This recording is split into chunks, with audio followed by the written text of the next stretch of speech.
ডিফুত জিলা আইন সেৱা প্ৰাধিকৰণৰ উদ্যোগত অনুষ্ঠিত ৰাষ্ট্ৰীয় লোক আদালত শনিবাৰে পুৱা 10 বজাৰ পৰা ডিফু জিলা সত্ৰ ও ন্যায়িক আদালতত জিলা আইন সেৱা প্ৰাধিকৰণৰ উদ্যোগত ৰাষ্ট্ৰীয় লোক আদালত অনুষ্ঠিত হয়।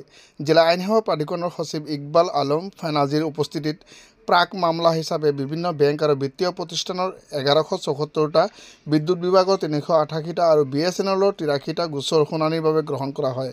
আনহাতে অপৰাধমূলক বাকিজাই গোচৰ 22টা, বৈবাহিক সম্বন্ধীয় গোচৰ 10টা, অন্যান্য অসামৰিক গোচৰ 24টা আৰু যান-বাহন আইনৰ সম্বন্ধীয় গোচৰ 366টা গোচৰ শুনানিৰ বাবে গ্ৰহণ কৰা হৈছে বুলি জ্যেষ্ঠ কাৰ্যালয় সহায়ক সুজিত দে জানিবলৈ দিছে।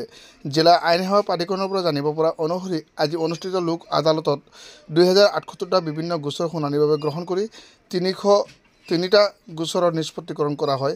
গোচৰকেইটাৰ বাবদ মুঠ 37,90,748 টকা সংগ্ৰহ কৰা হয় বুলি জানিব পৰা গৈছে।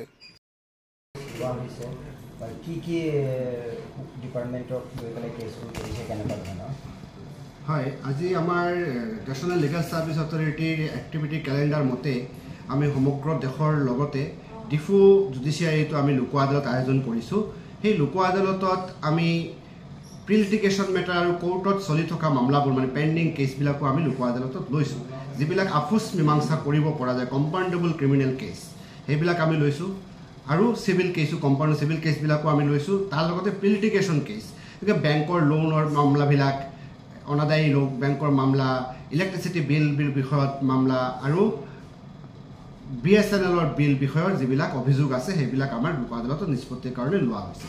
তো তাৰ মাজৰে পৰা আমাৰ এতিয়ালৈকে বেংকৰ লোনৰ মামলাৰ হিচাপে অভিযোগ বিষয়টো প্ৰায় 1200 মান অভিযোগৰ বিষয়টো আজি লোক আদালত লোৱা হৈছে আৰু ইলেক্ট্ৰিচিটি বিলৰ বিষয়টো অভিযোগৰ বিষয়টো আছে প্ৰায় 400 আৰু BSNL বিলৰ অভিযোগ বিষয়ৰ প্ৰায় 100 মামলা আজি লোৱা হৈছে। সব মিলাই প্ৰায় 1700 প্ৰি লিটিগেশ্যন যিবিলাক কোৰ্টত মামলা হোৱা নাই কিন্তু তাৰ আগৰ অভিযোগ সেইখিনি আমি প্ৰায় 1700 মান আজি লোক আদালতত লোৱা হৈছে।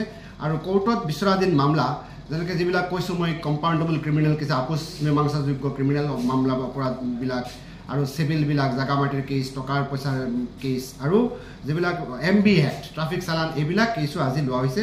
তো পেণ্ডিং কেছ গোটেই মিলাই আমাৰ সব কোৰ্টৰ মিলাই পেণ্ডিং কেছ প্ৰায় 400 মান লোৱা হৈছে। ইয়াত বোকাজানৰ অন্তৰ্ভুক্ত আছে নেকি? আমাৰ ইয়াত দুটা ডিফু জুডিচিয়াৰী ডিষ্ট্ৰিক্ট জুডিচিয়াৰী আছে, তাৰ লগতে বোকাজানৰ সাব ডিভিজনেল জুডিচিয়াৰী যিটো আছে তাৰ তাতেও আমি মামলাবিলাক গ্ৰহণ কৰিছোঁ, মামলাবিলাক লৈছোঁ এইবিলাক নিষ্পত্তিৰ কাৰণে। মানে আমাৰ ডিফু কাৰ্বি আংলং ডিষ্ট্ৰিক্টত আমাৰ দুটা লোক আদালত একেলগত চলি আছে, দুটা জুডিচিয়াৰী কমপ্লেক্স, এটা হৈছে ডিফুত এটা হৈছে বোকাজানত, একেলগে বোকাজানতো চলি আছে আমাৰ। ধন্যবাদ।